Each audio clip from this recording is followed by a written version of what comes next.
Joe Biden deja la carrera presidencial y asume Kamala Harris. Renuncia la jefa del servicio secreto de Estados Unidos tras atentado de Donald Trump. El presidente Milei pone en marcha su procedimiento para cerrar 60 reparticiones públicas. Y Francia, sin primer ministro, se prepara para los Juegos Olímpicos. Aquí comienza Bitácora IRP.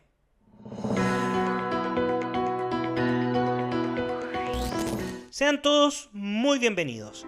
Soy Álvaro Iriarte, director de contenidos del Instituto República, y hoy estaremos analizando ideas, personajes y perspectivas en un nuevo capítulo de Bitácora IRP. Nuestro primer tema nos lleva directo a Estados Unidos. ¿Por qué? Porque el domingo pasado el presidente Joe Biden, a través de un anuncio en su cuenta de la red social X, señaló que deponía su candidatura a la presidencia de los Estados Unidos, y en otro posteo señaló que le daba todo su apoyo para continuar con el legado de su mandato y vencer al expresidente Donald Trump a su vicepresidenta, Kamala Harris. Finalmente, después de 23 días de especulación, de un partido demócrata fracturado, dividido, y de una convención del Partido Republicano en donde se mostró unidad, determinación y convicción para recuperar la Casa Blanca y las mayorías en el Congreso, el presidente Joe Biden renunció a su candidatura. Este anuncio fue largamente esperado, había llamados desde la prensa, desde los parlamentarios del Partido Demócrata, pero también desde donantes, como el mismo George Clooney, que es conocido por su activismo en favor del Partido Demócrata y en particular del ala más progresista e izquierdista de dicha conformación.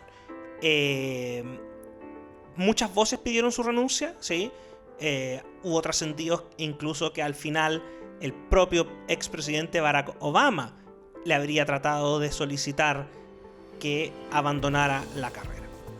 Ahora, Kamala Harris, vicepresidenta, hizo noticia el 2020 porque se convirtió en la primera mujer con ascendencia afroamericana y asiática en ocupar este cargo en la Casa Blanca, y además porque tenía una trayectoria como fiscal general de California y senadora por el mismo estado. Kamala Harris pertenece de alguna manera a un ala más progresista, más izquierdista que el presidente Joe Biden y otras figuras del Partido Demócrata, sin llegar necesariamente por eso a ubicarse en el extremo final junto a Bernie Sanders o Alexandra Ocasio-Cortez. Hoy día existe una nueva elección en proceso con el ingreso de la vicepresidenta Harris a la cabeza del ticket. Todavía no ha elegido quién será su compañero de fórmula en la vicepresidencia. Y vamos a presenciar entonces un cambio en las dinámicas con la salida de Joe Biden. ¿Qué creen ustedes que pasará? ¿Se ajustarán los números en favor de Kamala Harris, considerando que el presidente Trump lleva casi un año con números favorables en las encuestas a nivel nacional y sobre todo en los 7 estados bisagras más relevantes? Déjanos tu comentario. Ha sido una semana agitada y en otras noticias no podemos dejar de comentar que en Estados Unidos renunció la jefa del servicio secreto, Kimberly Chittle. El servicio secreto está encargado, entre otras cosas, de la protección de los presidentes y expresidentes. Y tras el atentado del 13 de julio, en el acto de campaña del expresidente Donald Trump, fueron rápidamente generándose una serie de cuestionamientos al trabajo del servicio secreto, al procedimiento y a la forma en que resguardó la integridad del expresidente. El lunes 22 de julio, la directora compareció ante el Congreso y tanto demócratas como republicanos fueron particularmente críticos y duros en sus críticas respecto de la gestión, lo que hizo insostenible su permanencia en el cargo. Esto, sin lugar a dudas, va a seguir generando repercusiones, porque al final del día lo que está en tela de juicio es la capacidad del servicio secreto de proteger efectivamente al presidente, el expresidente y su familia, que incluye en este caso al expresidente Obama, al expresidente Bush y al expresidente Clinton, y no olvidemos que todavía vive el expresidente Jimmy Carter. Nos cambiamos de continente, nos vamos a Europa. ¿Qué ocurre en Europa? Francia, después de sus elecciones del 7 de julio, con estos resultados sorpresivos en que el país quedó dividido en la práctica en 3 grandes bloques, con un importante avance de la derecha de Le Pen, de Agrupación Nacional, pero que no logró quedarse con la mayoría propia para nombrar al primer ministro.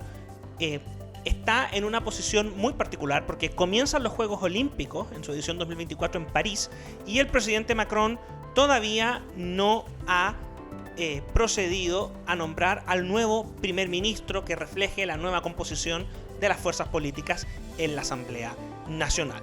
La extrema izquierda de Mélenchon, la Francia insumisa, sigue presionando, insistiendo para que sea uno de los diputados de sus filas quien asuma como primer ministro.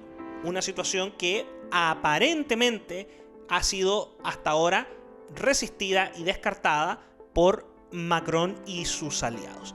Esto se da en un contexto en el cual existen más que serias amenazas a la seguridad del evento en París, a tal punto que se ha debido tomar una serie de medidas, en particular por grupos antisemitas y medidas de seguridad para la delegación y deportistas del Estado de Israel.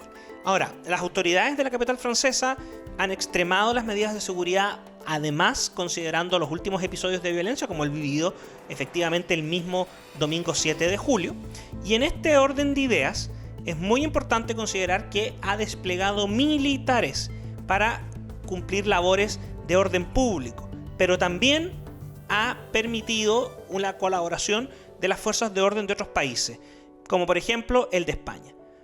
Veremos si París está a la altura y si logran resguardar la integridad y seguridad no solamente de los deportistas de la delegación de Israel, sino que de los visitantes turistas y de los habitantes de París. Y finalmente, una noticia que tenemos que tener en perspectiva ocurre en nuestro vecindario, Argentina. El gobierno del presidente Milei sigue avanzando. Y en esta ocasión ya está el anuncio del cierre de varios organismos públicos mediante decreto presidencial. El flamante ministro de Desregulación, Federico Sturzenegger, tiene entre sus objetivos precisamente limpiar el exceso de burocracia, de gasto público, de contrataciones y de funciones estatales abultadas e infladas. Y su primera medida ejecutiva es precisamente el cierre de cerca de 60 organismos públicos. Estos organismos no van a cerrar, algunos de ellos definitivamente, pero nuevamente son procesos graduales y algunos que van a ir viendo reducido su rol. Esto se va a hacer por la vía de decreto, que es parte importante de la ejecución del plan de la motosierra impulsado por el presidente Milei en su campaña y ratificado desde el primer día en que asumió la presidencia de la nación a Argentina. No se conocen todos los detalles y el listado completo de los organismos, pero ya se ha dado a conocer y hay trascendido en cuanto a algunos de estos organismos. Por ejemplo, el Instituto Nacional de las Juventudes, el Instituto Nacional de Asuntos Indígenas, el Instituto Nacional contra la Discriminación, la Xenofobia y el Racismo. Este se había anunciado con anterioridad. Cabe destacar que no todo lo puede hacer por la vía reglamentaria y por lo tanto también se presentó una iniciativa legal a discutir en el Congreso. ¿Cuál es el fundamento para cerrar estos organismos? Que no tienen un fin necesario para la función pública o que fueron usados de manera irregular durante la administración kirchnerista para desviar fondos públicos. Con esto, lo que se busca es derechamente desmantelar diferentes institutos que son considerados, comillas, grandes cajas de la política o simplemente lugares para generar empleo militante, cierre de comillas, señaló el vocero Manuel Adorni. Veremos cómo avanza esta política del presidente Javier Milei y si logra llegar a buen puerto. ¿Qué creen ustedes? Déjenos los comentarios. Bien, hemos llegado al final de la edición de este programa. Como siempre, los dejo cordialmente invitados a suscribirse al canal de YouTube del Instituto República y activar las notificaciones para estar pendientes tanto a los capítulos de Bitácora como al resto de materiales que estamos constantemente subiendo para ustedes. Asimismo, los dejo invitados a seguirnos en nuestras distintas redes sociales: X, Instagram, Facebook, LinkedIn y TikTok, donde podrán encontrar estos mismos materiales, así como otros especialmente preparados para estas plataformas. No se olviden, los dejo cordialmente invitados para un próximo capítulo de Bitácora IRP en este mismo canal de YouTube.